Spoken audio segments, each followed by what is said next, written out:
대통령실 카드 다 날린 사람이거든요. 정진석 비서실장을 공천을 하면 이거 국민의힘이 결국에는 윤어게인과의 뭐 저륜을 넘어서서 이제는 윤어게인 사람들이 선거 전면에 나서는 이제 이런 상황이 돼버리니까 김태우 후보가 왜 갑자기 이렇게 정의로운 척하는지 모르겠어요. 김영남 후보는 상승세고 조국 신당 입장에서는 답답할 겁니다. 아니, 이건 혁신이 아니라 완전히 흥신이거든요. 누구 뒤만 캐고 다니면서 마치 스토킹을 하는 거랑 되게 유사해 보여요. 손털털부터 오빠까지 이제 논란에 휩싸이면서 금쪽이가 돼버렸잖아요. 야구를 치면 카운트가 몰렸습니다. 투 스트라이크 먹은 건데 스트라이크 하나 더 들어오면은 이거 삼진입니다.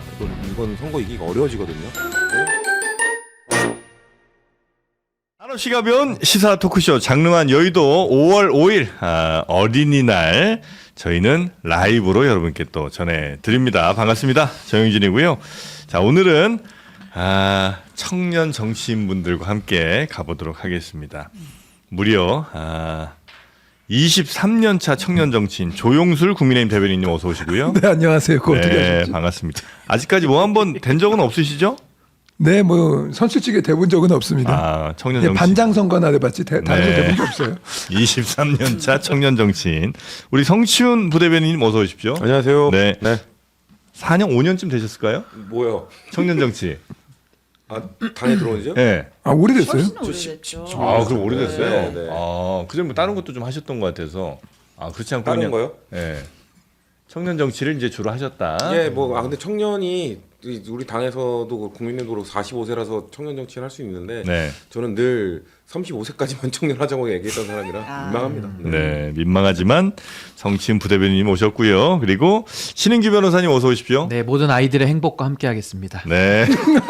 어린이날이기 때문에. 맞습니다. 네. 어린이들 행복하게 자라야죠. 네. 그리고 신영 기자님 어서 오십시오. 안녕하십니까. 네, 반갑습니다. 자, 오늘 반가운 소식 또 즐거운 소식 어린이날이니까 특별히 더 전해드리고 싶은데 네. 조금 충격적인 소식부터 먼저 어제 전해드려야 될 것 같네요. 저녁에 속보 나온 거 보고 이게 무슨 일이야 하고 좀 깜짝 놀랐는데 일단 사고 원인은 조사 중입니다.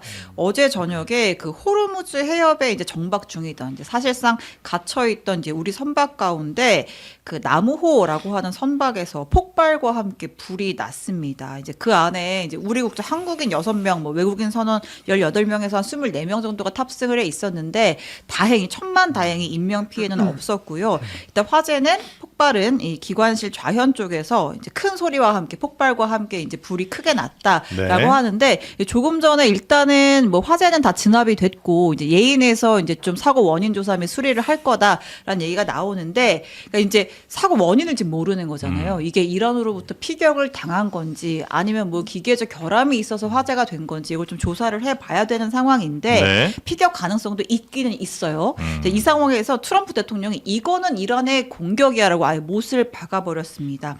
본인의 트루스 소셜에 이란이 한국 화물성 등 무관한 국가들을 향해서 몇 차례 발포를 했다. 이제 한국도 우리가 하는 그 선박 구출 작전 프로젝트 프리덤에 합류할 때가 됐다. 일종의 뭐 좀 네. 파병 압박 같은 걸 이제 했습니다. 네. 네, 여기 배에서 자체적으로 폭발이 일어나는 경우가 이제 흔치 않다 보니까 그렇죠. 이게 혹시 공격당한 거 아닌가는 이제 의심을 이제 할 수밖에 없는 상황이긴 한데 일단은 뭐 배에서 정확한 이제 분석이 먼저 있어야 되겠죠. 이제 그 다음에야 뭐 어떤 얘기든 할 수 있을 텐데 만약에 누군가에 의한 공격이라면 굉장히 또 일이 커지는 게 아닌가 하는 생각이 좀 들긴 합니다. 또 우리 배에만 아마 해당되는 상황이 아닐 수도 있을 것 같아서 여튼 이제 빨리 그 호르무즈 해협에 있는 배들 빼내겠다는 게 지금 현재 트럼프는 그렇게 이야기는 하고 있는 거죠. 뭐 실제로 그 뭐 심중까지 우리가 알 수는 없겠습니다만 빨리 호르무즈 해협에 있는 배들 밖으로 내올 수 있도록 트럼프가 노력을 한다고 얘기는 하고 있습니다. 혹시 뭐 이 뉴스 관련돼서 뭐 특별히 더 전해주실 내용은 없을 것 같고요. 네. 자, 그럼 정치권 뉴스로 바로 들어가 볼까요? 네, 이제 지방선거 국면이니까요. 이제 광역단체장 후보는 다 양당 다 결정이 됐는데 지금 재보궐이 아직 끝나지 않은 곳들이 몇 명 있잖아요. 그 중에서 우리 충남 공주 부여로 가보겠습니다. 네. 이 지역에 지금 윤석열의 비서실장 정진석 전 비서실장이 출사표를 내던진 상황 아닙니까? 이제 국민의힘에서 공천을 줘야 될지 말아야 될지를 굉장히 고심하고 있는 상황인데 이 추경호 대구시장 후보 물귀신 작전에 나섰습니다. 네. 뭐라 그랬냐면 정진석 전 실장이 나를 컷오프하고 장동혁 지도부 입맛에 맞는 사람만 꽂으면 선거 이길 수가 있겠느냐. 그리고 내란 중요 임무 종사 혐의로 기소된 분 추경호는 우리 당의 광역시장 후보로 선출이 됐는데 나랑 형평을 맞춰줘야 되는 거 아니냐. 왜 나만 갖고 그래? 라고 했습니다. 저 사람 나오면 나도 나가야지 하는 말은 아예 틀린 말은 아닌 것 같기는 한데 당에서는 이런 후보들의 움직임이 상당히 좀 곤란하시겠습니다.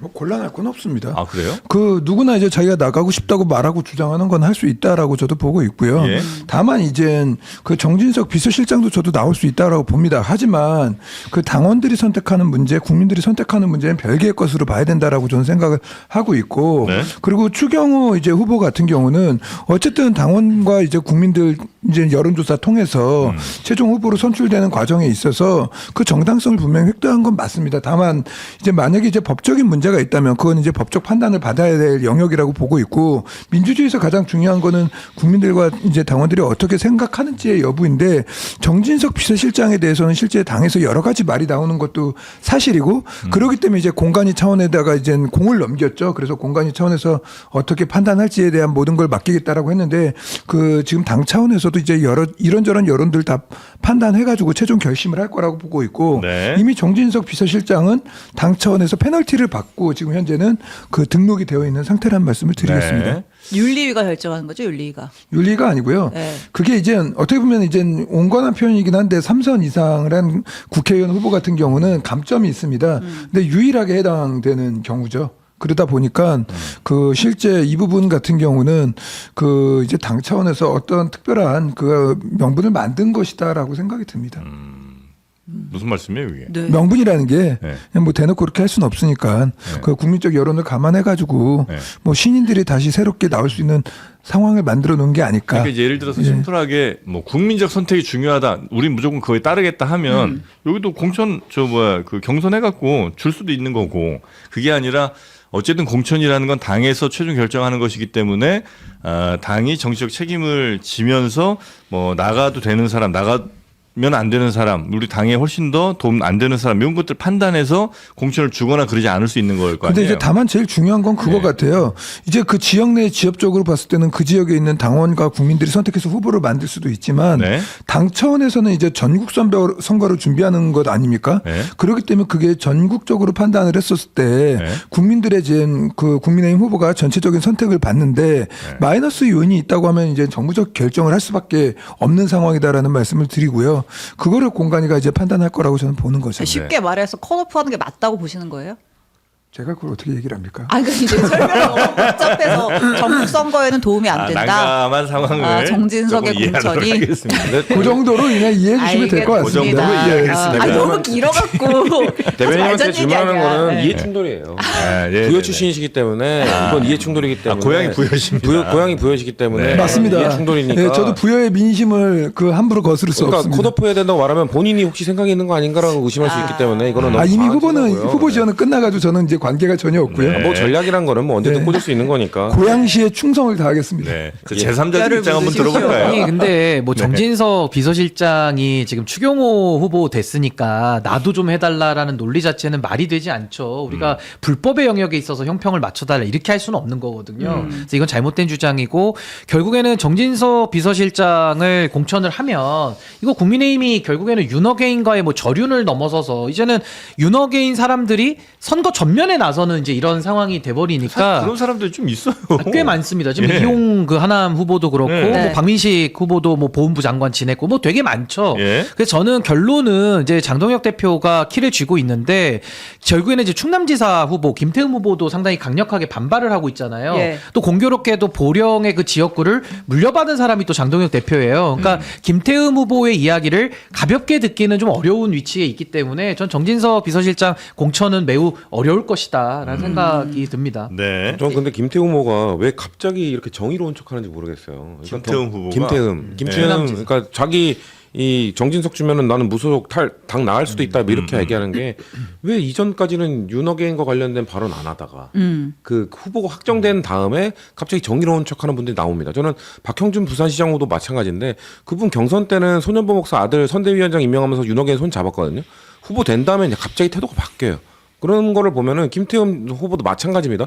그 이전까지는 장동혁 지도부나 윤어게인 행보를 걷는 사람들에 대해서 이런 방구도 안 하다가 갑자기 본인 본선 생각하니까 약간 본선에 좀 불리할 것 같으니까 이런 식으로 얘기하는 거 저는 전혀 진정성 없다고 보기 때문에 김태흠 후보가 마치 나는 윤어게인 반대한다, 막 난 윤어게인 후보 용납할 수 없다 이런 말하는 거 저는 충남에 계신 분들이 전혀 진정성으로 받아들이지 않을 거라고 생각합니다. 네. 근데 사실은 김태우 후보 우리 인터뷰 할 때도 뭐 윤어게에 대해서 뭐 전혀 막 이렇게 입장이 세지는 않았어요. 본인 생각도 사실은 원래 그런 것 같은데 그러니까 지금 선거에 워낙 불리하다 보니까 어제 그러니까 이제 아무리 그래도 정진석은 아니지 이렇게 판단을 좀 하시는 것 같더라고요. 어제 네. 이가영 라이브 나와가지고 JTBC 간판 프로 또 있거든요. 거기 네. 나와가지고 정진석을 공천한다는 건 국민의힘이 정말 끝까지 갈 때까지 간 거다. 이것만은 용납할 수 없다. 이렇게 되면 나는 탈당할 수밖에 없다. 이렇게 얘기를 그러니까 했습니다. 이거는 성추현 대변인이 말씀이 맞는 게 결국 김태흠 후보가 그동안에 선명하게 이 윤어게인과 관련된 관계 설정을 잘 안 하다가 이제 와서 이렇게 강력하게 뭐 탈당 얘기까지 한다는 것은 네. 본인의 선거에 지금 미칠 악영향 때문에 그렇죠. 나 살고자 지금 이런 얘기를 하는 거라서 또 하나 이거는 정말 민심의 관점에서 볼 때는 이 정치인들의 신뢰가 상당히 좀 깎이는 그런 발언의 태도 아니냐 그런 생각이 듭니다. 아무래도 투표하다 보면 이제 좀 이어서 하는 투표의 뭐 행태나 이런 것들이 이제 나올 테니까 정진석 후보가 있는 경우에 본인에게 좀 손해가 올 수도 있다. 그러니까 이게 이 사람이 잘못한 크기에 따라서 이 사람이 안 된다고 얘기를 하는 건지 아니면 나와 직접적인 이해관계가 걸려 있어서 안 된다고 하는 건지가 조금 헷갈리긴 합니다. 예를 들면 정진석과 추경호 두 사람을 비교하면 정진석 전 실장은 일단 뭐 기소됐다가 아마 뭐 무혐의 처리가 됐죠. 아니, 아예 기소가 안 된 혐의도 기소 자체가 있고. 안 됐었나요? 네. 네. 근데 이제 추경호 의원 같은 경우는 지금 현재 재판 중이고. 중이잖아요. 네. 그러니까 법적으로 따져보거나 뭘로 따져보거나 뭐가 더 큰 잘못인지를 판단하기가 사실 좀 어려울 수는 있겠는데 본인과 관련이 있냐 없냐가 이게 더 중요한 건가? 이런 생각이 좀 들긴 합니다. 근데 정진석 비서실장에 대한 부분들 뭐 이렇게 해서 뭐 민주당이나 이제 밖에서는 계속 윤어게인과 이제 결부를 계속 짓는데 네. 저는 이제 방송에서 계속 이제 드렸던 말씀이지만 윤어게인 이제이라는 분들 자체가 당내에 굉장히 전 소수라고 판단을 하고 있고 그리고 그 윤석열 정권에서 그리고 윤석열 정부 때 장관을 했거나 윤석열 정부 때 당직을 맡아가지고 전부 다 윤어게인이라고 치부하고 그리고 무슨 뭐 내란으로 치부하고 하는 거에 대해서는 동의하기가 매우 어렵고요. 네. 다만 이제 정진석 비서실장에 대한 논란은 이거인 것 같습니다.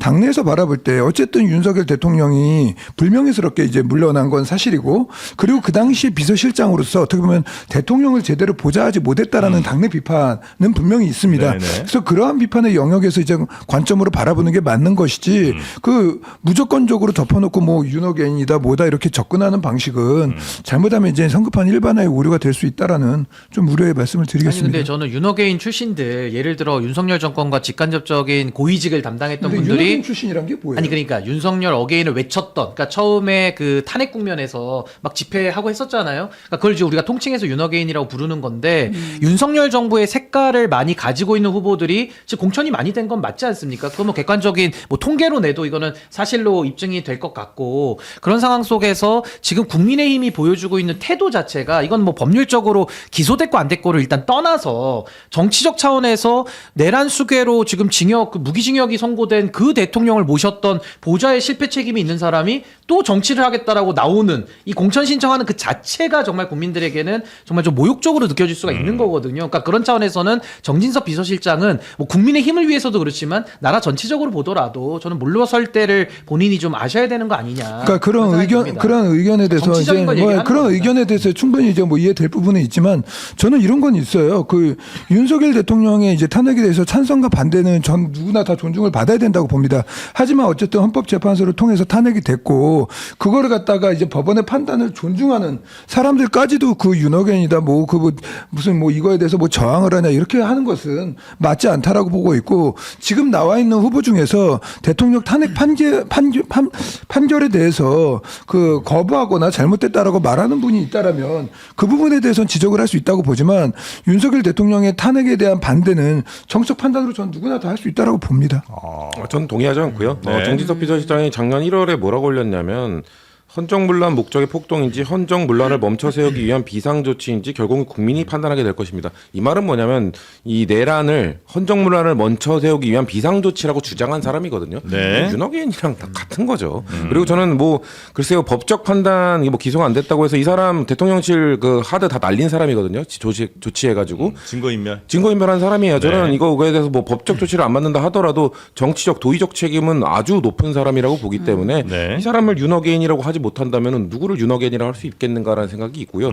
그래서 뭐 글쎄요, 저는 이런 사람 공천 안 해야죠. 그래서 국민의힘이 지금 기조를 유지해서 컷오프 시킨다면 제대로 된 컷오프라고 생각합니다. 네. 하지만 억울할 겁니다. 본인은 왜 나만 갖고 그래? 추경호는 됐는데. 추경호도 그렇고 윤곽근도 결선까지 하게 해줬잖아. 윤곽근은 그냥 대놓고 난 윤호개인 후보입니다라고 했던 사람인데 그 사람 그냥 그 유권자들 판단 받게 해줬잖아요. 왜 나는 그 기회 안 줘? 당연히 억울할 거예요. 네. 그러니까 사실 당원 당규 상으로 보면 출마를 못하는 게 맞아요. 이제 국민의힘 같은 경우에는 이제 기소가 되거나 뭐 재판에 넘겨지면 어쨌든 기소와 동시에 이제 공모할 자격이 없어진다라고 하는 당원 당규가 있거든요. 아, 그래요? 근데 그 예외를 이제 당 지도부나 혹은 윤리위가 이제 판단을 하게 되는 거니까 사실상 뭐 추경호, 윤곽근은 당에서 공천 준 거죠. 그 기회를 준 거죠. 원래는 안 되는 조건인데. 근데 그 기소라는 게 이제 국민의힘도 그렇고 민주당도 그렇지만 이제 정치적 정치적 기소일 경우나 정치적 기소나 정치적 탄압이라고 판단할 때는 그런 판단을 내리는 건데 어쨌든 저는 뭐 당이 이제 국민들의 눈높이에 맞게끔 결국엔 갈 거라고 봅니다. 네. 그래서 뭐 일각에서 그런 얘기도 있죠. 정진석을 공천하는 게 이제 전체 판세에 너무 부담스러우니까 일단은 컷오프를 하면 정진석은 지역에서의 개인기가 있으니 무소속으로 출마해서 되면 나중에 당으로 돌아올 수도 있다. 뭐 이런 얘기도 있죠. 네. 자, 이런 상황에서 이제 불의의 일격을 추경호 후보가 맞은 거잖아요. 나 가만히 있었는데 조용히 해, 나 재판받고 있는 거 별로 몰라 이러고 있었는데 갑자기 이제 일격을 맞았고 이제 그런 상황에서 이제 정진석 후보의 공격을 이제 흐린 눈을 하면서 다른 행보를 하고 있습니다. 어제 이철우 경북지사 후보와 함께 박근혜 전 대통령을 예방했습니다. 네, 경북과 대구시 그리고 보수의 큰 어른을 찾아뵀다라고 했고 이제 박근혜 전 대통령도 뭐 상대 언급은 하지는 않았지만 이번 선거 판세가 어렵다라는 거는 잘 알고 있었다. 선거의 여왕답게 선거 상황을 뭐 제대로 분석하고 있었고 지금 보수가 많이 흩어졌는데 이 흩어진 보수를 한 곳으로 잘 힘을 모아달라 이런 당부를 했다라고 전했습니다. 네. 도움이 좀 될까요? 되죠. 예, 어쨌든 돼요? 경북과 대구 지역에서 박근혜 대통령의 영향력은 여전해요? 네, 그럼요. 그래요. 알겠습니다. 도움이 되지만 저는 판세를 뒤집을 만한 그런 건 없다고 보고요. 예. 추경호 후보가 이런 행보를 하는 거는 어떻게든 프레임을 보수 대표 박근혜 대통령도 예방한 추경호 대 김부겸 요 프레임을 어떻게든 만들고 싶을 겁니다. 근데 저는 지금 이번 대구시장 선거의 프레임은 김부겸이냐 아니냐예요. 그러니까 김부겸을 선택할 것인가. 한 번도 민주당 후보를 선택한 적 없는 대구 시민들이 진짜 이번에 한 번 정도 할까 말까의 선택이기 때문에 추경호 후보가 사실 되는 과정이 순탄했습니까? 사실 친박 출신인 이정현 전 공간위원장이 친박 아닌 사람들 주호영 쳐내고 이진숙 쳐내고 이진숙은 공천 주고 주호영은 지금 뭐라고 하고 있습니까? 김부겸 덕담 건네고 이런 상황 지금 뭐 자중질환이거든요. 이런 상황 속에서 추경호가 됐기 때문에 추경호 후보도 지금 어떻게든 그래 나 친박이야 맞아 그리고 박근혜 대통령 손 잡고 어떻게든 지금 박근혜 대 뭐 김부겸 이런 구도 만들고 싶겠죠. 근데 잘 안 잡힐 겁니다. 그 저는 여기에 대해서 동의하기 네. 어려운 게 김부겸이냐 아니냐의 선거는 아니죠. 김부겸이 제일 먼저 내려가서 했던 말이 그 이번엔 자기를 이제 선택해 달라고 이제 보수의 분열을 틈타서 네. 호소했던 것이었고 제일 중요한 건 대구 경북에서 흩어져 있고 자중질환 아까 말씀하셨지만 싸움했던 보수가 단일 대우를 어떻게 만드냐의 문제인 것이고 그리고 이제 대구라는 지역 경북이라는 지역 네. 어떻게 보면 이제 보수의 이제 근거지라고 할 수 있는 곳인데 그쪽에서의 바람을 일으키지 못하면 국민의힘 전체적인 선거에 영향을 미치기 때문에 박근혜 대통령뿐만이 아니라 보수에 관련되어 있는 모든 인사들을 규합하는 노력들을 네. 국민의힘이 누가 잘 해낼 것이냐의 문제라 문제라고 저는 봅니다. 대구시장 선거가 이제 굉장히 관심이 많은 지역 중에 하나인데 대구에서 김부겸 후보가 그러니까 김부겸 후보가 꼭 돼야 될 이유가 있는 거예요? 아니면 만약에 이제 선택이 된다면 국민의힘이 너무 못하니까 김부겸 후보로 가야 되는 겁니까? 그러니까 두 가지가 다 공존하죠. 이재명 정부가 굉장히 지금 1년 차를 성공적으로 잘 보내고 있기 때문에 이재명 정부의 성공을 가속하기 위해서 대구가 변해야 된다라는 게 한 측면이 있는 거고, 또 하나는 국민의힘이 해도 지금 너무한 거잖아요. 장동혁 대표 체제에서 추경호 후보가 대구시장 후보인데 또 이진수 후보도 지금 재보궐선거 또 공천을 받는 이런 상황 속에서는 야, 이거 정말 보수 유권자들을 무시해도 너무하다라는 그 두 가지가 좀 복합적이라고 보고요. 무엇보다 박근혜 전 대통령에 대해서는 이제 선거의 여왕 이런 호칭도 저는 무의미하다고 생각해요. 이분이 선거 과거에 치렀을 때 뭐 선거의 여왕일 때가 잠시 있었는데 네. 이미 그 시절은 너무 오래 지났고 이미 흘러간 물에 불과하기 때문에 뭐 영향력이 아예 없다 이런 말은 못 하겠습니다만은 네. 뭐 그렇게까지 결정적인 역할 하기는 이제 전 시간이 너무 많이 지났다라는 생각이 듭니다. 짧게 김부겸 후보가 돼야 되는 이유는 대구는 지금 재정 자립도가 매우 낮기 때문에 예. 대통령실과 소통할 수 있고 여야 국회의원들과 소통이 가능한 사람이 대구시장이 돼야 된다라고 장동혁 대표가 이진숙 후보 눌러앉힐 때 이 얘기했습니다. 그 표현에 따르면 딱 대구시장은 김부겸 해야죠. 대통령실과 소통이 가능하고 여야 국회의원, 여당 지금 160석 넘는 의석 갖고 있는 민주당 의원들과 추경호 의원이 소통이 가능하겠습니까? 김부겸 의원이 소통이 잘 되겠습니까? 제가 민주당에게 조금 하나 이제 조언을 드리자면 저는 아직도 김부겸에 매달리고 있는 민주당의 대구 현실이 좀 안타까워요. 어떻게 보면 전계를 은퇴했는데 우리 성치훈 부대변인 같이 이렇게 젊은 정치인들이 많은데 아직도 그냥 당의 이제 대표가 찾아가서 김부겸한테 나와달라 요청하는 이 현실이 대구라는 지역에서 인재를 제대로 만들어내지 못했다는 것 자체가 민주당이 조금 한번 반성해야 될 부분이라고 하고 있고, 아직도 김부겸에게 매달려가지고 대구시장 선거를 치를 수 있다는 현실 자체가 한번 자성해봐야 되지 이제 않을까라는 키우기가 생각을 너무 합니다. 힘든 상황은 아니에요? 뭐 힘들더라도요. 네. 왜냐하면 이제 정부 여당이기 때문에 실제로 충분히 키울 수 있는 시간들은 충분히 있었습니다. 예를 들어 하정우 수석이 부산에 뚝 떨어졌잖아요. 그것도 어떻게 보면 대통령이 키워낸 거잖아요. 그런 것 같이 그런 인재 발굴의 모습들을 대구에서도 좀 아이고, 광주에서는 그럼 뭐 국민의힘 누구 정치인이 좀 큰 사람이 있나요?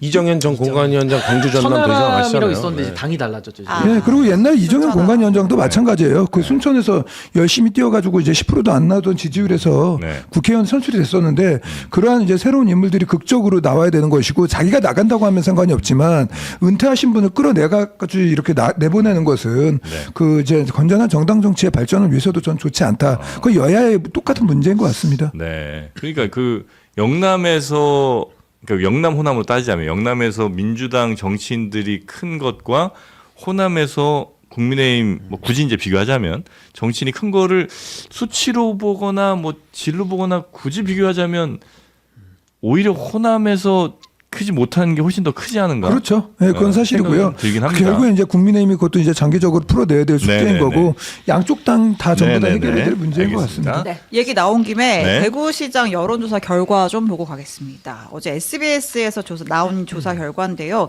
김부겸 후보 41%, 추경호 후보 36%, 개혁신당 이수찬 후보가 1%, 부동층이 21% 나왔어요. 김부겸, 추경호가 오차 범위 안에서 있습니다. 네. MBC 조사에서는 이제 조금 더 이제 붙었습니다. 김부겸 45.9, 추경호 42.4, 그다음 개혁신당 이수찬 2.3%가 나왔습니다. 지난번 조사에 비해서는 격차가 좀 붙었어요. 네. 추경호 후보 확정되고 나서 확실히 뭐 대구 지역에서의 이제 보수 지지층의 결집이 좀 보인다, 이런 분석이 나옵니다. 네. 네. 자, 그리고 다음 또 볼까요? 네, 원래 이제 선거철에 제일 조심해야 되는 게 입조심 아니겠습니까?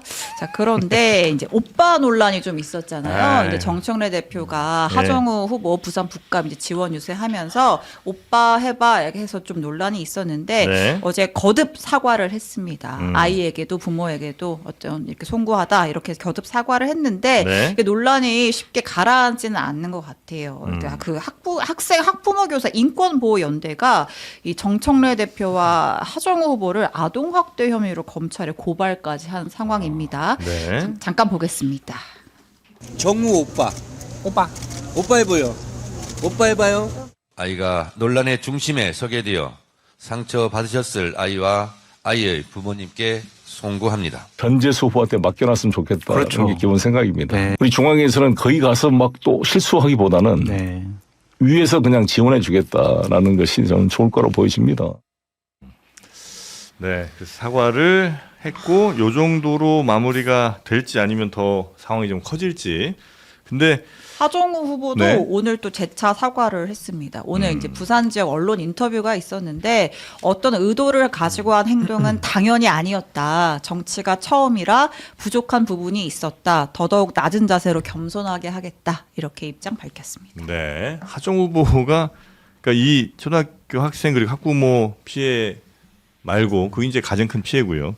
하정 후보도 이거 이 상황에서 피해를 좀 많이 입은 거 아닌가 하는 생각이 좀 들기도 하고. 그러니까 이게 정청래 대표가 지금 오빠 저 발언, 저 네. 구설이 지금 한두 번이 아니고 그 전에도 돌아다니는 영상들이 또 있어요. 네. 젊은 여성들에게 또 오빠라고 하라는 식의 뭐 이게 뭐 장난이라고 해도 문제고 네. 고의를 갖고 하면 더 문제인 거거든요. 근데 그런 상황에서 이제 부산에 지원을 갔는데 저건 지원하는 게 아니라 오히려 하정 후보에게 더 신뢰가 되고 조금 더 표가 더 간표 요인을 지금 만들어주고 온 거기 때문에 네. 참 이런 부분에 대해서는 민주당 자체에서도 당대표 리스크를 걱정하지 않을 수 없다라는 생각이 들고 또 하나는 사과를 어떻게 저렇게 합니까? 아이가 논란의 중심이 돼서 사과를 하는 것이 아니고 본인의 발언이 어린 아이에게 상처를 줬기 때문에 내 발언을 사과를 해야 되는 것인데 저 사과문 자체도 제대로 쓰여진 사과문이 아니다. 그래서 저는 이 정청래 대표가 지금까지도 이 말 가지고도 구설이 참 많았던 분인데 네. 앞으로 남은 이 30일 동안도 이 정청래 대표의 입을 지금 조심해야 될 이런 상황에 지금 민주당도 처해 있는 거 아닌가. 전 이거를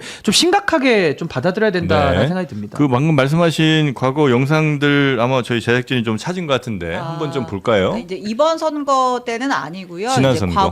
과거에 있었던 선거 때인데 이제 정청래 대표가 약간 그 좀 이렇게 좀 상황을 좀 이렇게 풀려고 하는 그 습관 중에 하나로 자꾸 저 오빠라는 단어를 아 그래요? 계속해서 좀 쓰는 것 같더라고요. 네, 한번 과거 보겠습니다. 영상 잠깐 볼게요. 하나, 둘, 셋. 야, 억지로 하면 어떻게 자연스럽게 다시 잖아. 자, 다시 좀 시작. 청래 오빠 화이팅! 청래 오빠! 왜? 아 네. 유세 현장에서 저런 일들이 좀 자주 있었던 모양이군요. 그러니까 이번에는 이제 뭐 아주 심각한 뭐 아이를 대상으로 한 거였고 그 전에 이제 다른 유권자들이나 지지자들과 함께 이제 저런 퍼포먼스를 좀 많이 했었던 것 같은데 약간 좀 시대는 안 맞는 것 같다는 생각이 들긴 합니다. 정청래 대표 덕에 이제 하정우가 이제 손털털부터 오빠까지 이제 논란에 휩싸이면서 금쪽이가 돼버렸잖아요. 정청래 대표가 이제 금이환영한 것이다 하정우가 이러면서 이제 내려가가지고 오빠를 강요하다가 보니까 결국 이제 하정우 이제 후보까지 이제 오빠에 이제 같이 휘말리면서 가면서 그 초등학교 1학년 같은 경우 이제 정청래 이제 후보가 환갑을 넘은 걸로 알고 있습니다. 근데 오빠가 아니라 아빠도 아니고 할아버지거든요. 근데 거기 아이를 붙들어 놓고 그렇게 말하는 것 자체가 네. 저는 지금의 이제 국민적 시각과 지금의 시대의 흐름에 맞지 않다라고 보고 있고 그 민주당에서 나온 이제 막말이 이제 정청래 대표뿐만이 아니라 그 김문수 의원이라고 있습니다. 그분이 이제 순천에 가서는 그 따까리 하고 싶으면 공무원 해라 이런 말까지 하고 왔거든요. 그러니까 다시 말해서 민주당에서 어느 순간 이제 지지율이 높다 보니까 그냥 자기 하고 싶은 대로 말을 하고 평소에 생각하던 말들이 이제 말로 그 흩어져서 나오는 것들이 저는 굉장히 이제 정치에서 굉장히 삼가해야 될 일이라고 보고 있고 네. 조심해야 될 일이라고 봅니다. 뭐 변명할 생각도 없고요. 뭐 잘못하신 거고요. 해명도 부족했고요. 일단 하정 후보는 저는 야구로 치면 카운트가 몰렸습니다. 이제 투 스트라이크 먹은 건데 악수 논란에 이어서 오빠 논란까지 하면 이건 지금 투 나싱 된 거거든요. 스트라이크 하나 더 들어오면은 이건 삼진입니다. 이건 선거 이기기가 어려워지거든요. 왜냐하면 선거 기간 매우 짧은데 흐름은 여러 번 바뀔 수 있습니다만 네. 이 정도의 되게 별거 아닌 이슈 같지만 이런 것들이 막 흔들흔들 중도층을 되게 막 휘감는 이슈가 될 수 있거든요. 저는 매우 부적절한 발언이고 보고 시대착오적인 게 아니라 어떤 시대에서도 이런 발언을 저는 부적절하다고 봐요. 옛날 대한민국에서도 이런 발언은 그렇게 좋은 발언 아니라고 보기 때문에 네. 저는 뭐 아까 말씀하신 것처럼 맞습니다. 지금 송영길 대표가 정말 애둘러 얘기한 것 같아요. 애둘러서 부산만 맡겨놓으라. 부산은 맡겨놓고 딴 데 신경 써라. 딴 데에서도 발언 설화 나오면 바로 부산 선거에 직격탄이고요. 네. 2년 전 총선 때 우리가 지금 그때 대승할 것 같다고 좀 오만하게 하다가 수도권에서의 공천 논란 때문에 결국 부산 영남 전멸하고 전재수 한 명 살아남은 거거든요. 똑같습니다. 지금 저는 불안해요. 지금 수도권은 이렇게 뭐 설아 있어도 이기겠죠. 이길 수 있을 거라 보는데 진짜 탈환하고 싶은 부산과 이 대구를 이런 식으로 하면은 집니다. 지금 정신 차려야 됩니다. 네. 그리고 이게 저는 이게 네. 부산 북구에서 일어난 일인데 이게 부산시장의 선거에 미칠 영향 그리고 옆에 뭐 경남, 울산 또 대구 여기에 미치는 영향도 같이 봐야 된다는 생각이 들고 저는 무엇보다 정청래 대표가 이게 뭐 실언이라고 좀 보기가 좀 어려운 게 이분이 그 유튜브에서 좀 이렇게 개그 캐릭터로 이렇게 좀 편안한 이미지를 하면서 인기를 많이 얻어온 분이잖아요. 네. 그리고 민심의 척도를 딴지 게시판으로 보고 있기 때문에 아마 그런 데서는 뭐 굉장히 당대표 잘한다 이렇게 할 거거든요. 그러니까 그런 상황에서 이게 과연 고쳐지겠냐 이런 생각도 좀 들어서 네. 저는 정청래 대표는 정말 이제 이런 식으로까지 오게 되면 이거 정말 당대표로서는 너무나도 큰 리스크를 지금 당에 주고 있는 건 맞는 것 같다. 근데 고쳐지기가 저는 매우 어렵다라는 생각이 네. 듭니다. 그 와중에도 또 정청래 대표가 그러니까 뭐 식당 예. 같은 데서 그래도 좀 재치를 발휘한 뭐 그런 장면이 좀 있다면서요? 정청래 대표가 이제 네. 본인의 이 재치 부심, 개그 부심이 좀 사실 있잖아요. 해가지고 이제 지역 쭉 돌면서 어떤 퍼포먼스를 하냐면 이것도 저희가 영상을 준비를 했는데 다 같이 이제 뭐 이제 중국집에서 아마 자장면을 먹는 장면인 것 같아요. 이제 면을 이렇게 쭉 이제 들어 올리잖아요. 그럼 이제 옆에 분들도 다 같이 쭉 저렇게 동시에 왜 저렇게 하는 거예요? 다음 영상도 하나 볼게요. 아, 네. 네, 요게 짜장면뿐만이 아니고 네. 짬뽕을 먹을 때도 비슷한 퍼포먼스가 나옵니다. 이제 정청래 대표가 이제 가운데서 면을 쭉 들어 올리니까 이제 옆에서도 이제 박자를 맞춰가지고 면을 이렇게 들어 올리잖아요. 그러니까 이게 지금은 이제 공식 선거운동 기간이 시작되지 않았기 때문에 뭐 예. 기호 1번, 2번 이렇게 명시적으로 얘기를 할 수가 없어요. 아. 그러니까 이제 면이 쭉 들어 올린 모양이 특정 숫자를 이제 좀 닮아 있잖아요. 네네네. 그래서 이제 그런 의도를 가지고 그러니까 이제 면 먹을 때는 면을 이렇게 들어 올리고요. 이제 뭐 이제 시장 같은 데 가서는 이제 우엉 이런 거 있으면 우엉을 젓가락으로 이렇게 다 같이 들어 올려요. 그 저거 병인데 예전에 할 때도 젓가락 들고 하고 막 그래요. 그래서 정청래 대표가 말씀하셨던 대로 뭐 희화하고 뭐 개그 부심 뭐 이런 것들이 있을지 모르지만 네. 한 그 정부 여당의 대표예요. 대표라면 좀 무게감을 갖고 언어 하나하나를 갖다 신중하게 해야 되는데 너무 가볍게 던지는 말은 굉장히 위험할 수 있다라고 보고 있고 정치인이 가져야 될 덕목이 아니고 아직까지도 자신이 아이돌이라고 착각을 하면 안 된다. 그 조언을 드리겠습니다. 네. 짬뽕은 면을 시키려고 한 거 아닐까요? 아니에요, 저.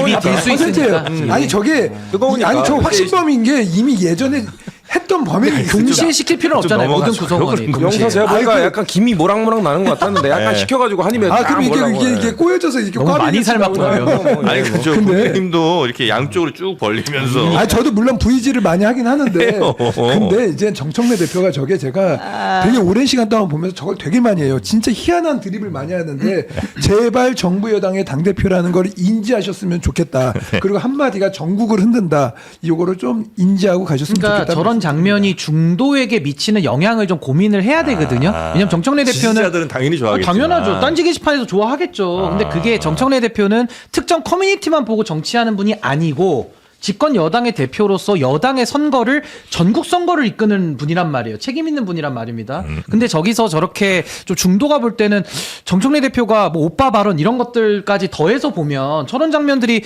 얼마나 좀 이렇게 거부감이 들게 비춰지겠습니까? 그렇다면 좀 다른 전국 선거 뛰고 있는 또 특히나 네. 경합지에서 뛰고 있는 후보들을 좀 생각을 해서 좀 올바른 처신을 해야 되지 않을까. 근데 이게 이런 얘기를 저도 하면서도 좀 고쳐져야 되는데 네. 이게 과연 고쳐질 수 있을까? 이런 좀 회의감은 좀 듭니다. 안 고쳐지고요. 손영길 대표 말대로 입을 좀 막아놔야 됩니다. 어떻게 막아요 당 대표를?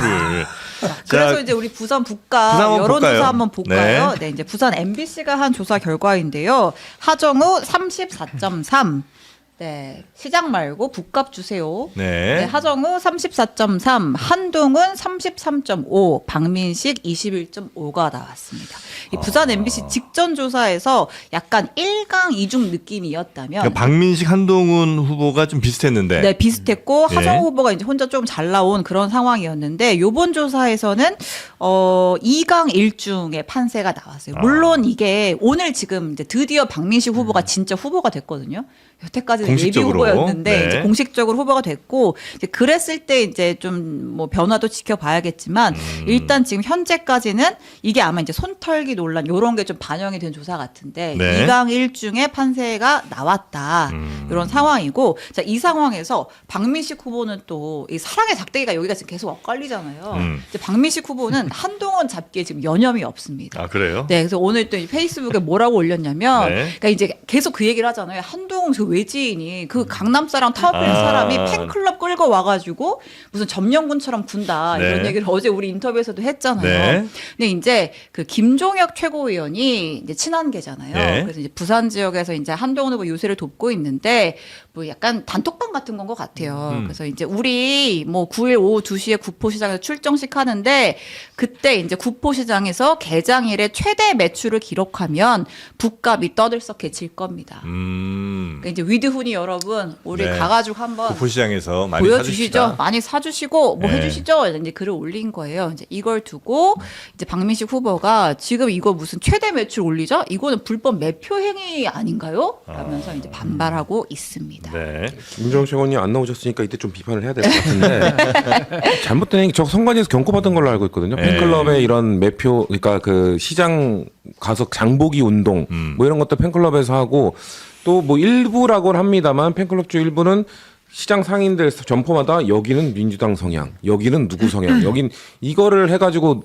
그 유포한 한동훈 지지자도 있는 걸로 알고 있어요. 일부입니다만 네. 그런 것도 매우 문제가 되는 거잖아요. 예. 그렇기 때문에 김정혁 최고위원께서 그거를 좀 자제를 말씀하셔야지 저렇게 오히려 합시다 매출 올리자는 거는 다음 주에 오면 또 뭐라고 하실려나 아무튼 부적절한 것 같습니다. 네. 네. 그러니까 뭐 시장 활성화 뭐 이 정도 네. 어떻게면 모르겠습니다만 매출 이야기가 나오면 조금 매출 올리면서 아마 이 얘기할 겁니다. 우리가 왜 여기 왔냐면요. 누구 지지하러 네. 왔어요라고 얘기하잖아요. 네, 영향 네, 주려고 네. 하는 거죠. 근데 저게 이제 저 단톡방이 어딘지가 일단 하나 중요할 것 같고 그쵸. 이게 결국은 김종혁 최고위원은 한동훈 후보를 돕는 정치인인데 결국에는 그런 팬클럽 분들과 내지는 저런 지지자 단톡과의 어떤 가교 역할을 그럼 하고 있다라고 보여질 수 있거든요. 그러니까 저런 것들은 선거법상에 저촉될 우려가 있기 때문에 그 사조직과 관련된 그래서 굉장히 좀 유념을 해야 되고 이거 좀 네. 심해지면 박민식 후보가 가만히 있겠습니까? 저걸로 이제 물고 늘어질 수가 있어요. 저는 그보다 더 큰 문제는 네.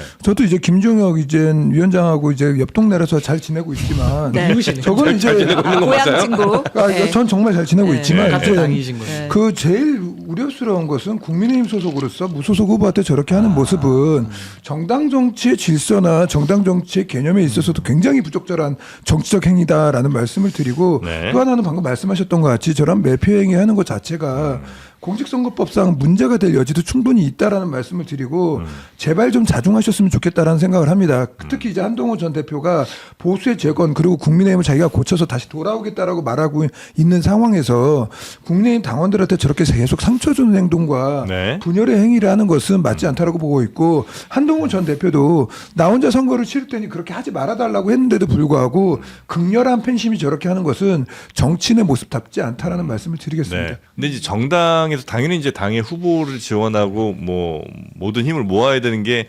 기본적인 원칙이겠죠. 근데 뭐 서병수 혹은 뭐 주호영 뭐 이런 분들도 상당히 근데 이제 가벼운 네. 말을 한마디를 하는 것과 네. 몸으로 실천하는 건 다른 문제죠. 아. 예를 들어서 자기가 이제 밖에 있는 사람을 좋아할 수도 있어요. 제가 뭐 우리 신 변호사님이나 우리 성 대변인을 네. 좋은 사람이다라고 얘기할 수는 있죠. 네. 하지만 그 캠프에 가서 돕고 적극적인 행위를 하는 것은 다른 문제다. 정치적으로 굉장히 다른 이야기죠.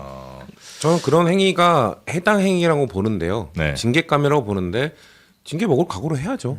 저는 한동훈 전 대표를 쫓겨낸 거는 잘못된 행동이라고 보기 때문에 네. 굳이 이 아사리판을 만든 건 장동혁 지도부의 책임입니다. 아하. 그러니까 지금 삼정구도 네. 만든 건 누구 책임입니까? 장동혁 대표 책임이죠. 그러니까 그런 분열을 가져온 게 한동훈이냐 아니면 장동혁이냐 장동혁 이렇게 대표 볼 때 책임이죠. 장동혁 책임이 훨씬 더 크다고 보시는 것 그건 같고요. 아니고요.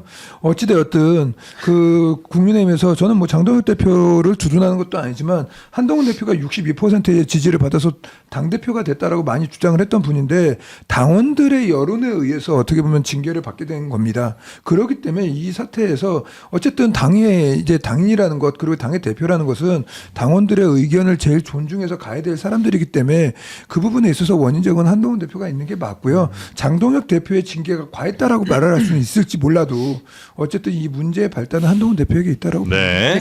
그렇기 때문에 전 아까 그 북구갑 우리가 여론조사를 좀 봤잖아요. 좀 한동훈 대표가 좀 치고 올라와서 이 강을 형성한 듯한 모양은 있는데 아까 우리 신 기자님 말씀하신 대로 결국에는 이제 오늘자로 박민식 후보가 이제 공식 후보가 됐고 그럼 그 컨벤션 효과가 일부 있을 거고요. 지금도 한동훈계와 이 장동혁계는 정말 양보할 수 없는 싸움을 하고 있거든요. 그렇다 보면 하정우 후보가 여러 구설수도 있고 실수도 있습니다만 이게 민주당의 그 유리한 구도가 이 보수 분열 때문에 이루어질 가능성이 매우 높다 네. 생각이 듭니다. 네. 장동혁 대표가 오늘 오전에 기자간담회 했거든요. 한동훈의 제명은 당의 원칙을 갖고 했던 것이다. 제명된 사람과의 연대 문제, 그거는 다른 당이랑 연대하는 건 차원이 다른 문제다. 그러니까 이 말은 박민식, 한동훈 단일화 절대 안 된다. 이제 원천 봉쇄를 한 거고, 네. 그 어제 한동훈 후보 예비후보 등록할 때 그 한지아 의원이 동행을 했었거든요. 한지아 의원도 좀 치단계로 꼽히잖아요. 징계를 시사했습니다. 사실관계 파악해서 필요한 조치를 하겠다. 네. 네, 라고 했고, 그래서 결국은 이제 당 지도부에서 지금 박민식 후보 단일화 원천 봉쇄해 놓은 상황인데, 여론조사에서 보니까 실제로 한동훈 박민식이 단일화를 했을 때 별로 시너지가 없다, 이제 이런 또 결과가 나와요. 그러니까 예를 들어서 3자 대결을 했을 때 아까 우리가 2강일중 봤잖아요. 근데 하정우, 한동훈 만약에 2강 구도가 됐을 때 양자 대결을 했을 때 어떻냐라고 보니까 하정우가 37.4, 한동훈이 38.2. 그러니까 별로, 그러니까 박민식, 한동훈 합친 거만큼 안 나오는 거예요. 네네. 네, 합친 거보다 한참 안 나오죠. 아. 네. 그리고 하정우, 박민식으로 양자 대결했을 때도 마찬가지입니다. 하정우 39.7, 박민식 33.1. 그러니까 박민식 지지하는 사람은 한동훈으로 단일화되거나 한동훈이 나오면 안 뽑는 거예요.